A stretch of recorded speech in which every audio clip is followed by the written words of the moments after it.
প্রশ্ন রবীন্দ্রনাথ ঠাকুর। মাগো আমায় ছুটি দিতে বল, সকাল থেকে পড়ে দিতাম মেলা। এখন আমি তোমার ঘরে বসে করবো শুধু পড়া পড়া খেলা। তুমি বলছো দুপুর এখন সবে, না যেন সত্যি হলো তাই। একদিনও কে দুপুর বেলা হলে বিকেল হলো মনে করতে নাই। একদিনও কে দুপুর বেলা হলে বিকেল হলো রাত হবে। আমি তো বেশ ভাবতে পারি মরে শুকিয়ে গেছে মাঠের শেষে। ভাবতে পড়ি চুবড়ি বলে নিয়ে শাক তুলছে পুকুরটা দেখছে মাথার গাছের তলা।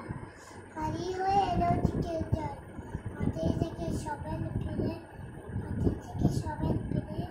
মাঠে থেকে এলো চাষির জল। মনে করে না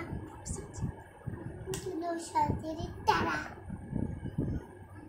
মনে করে না সন্ধে সন্ধে হলো রাতের হলো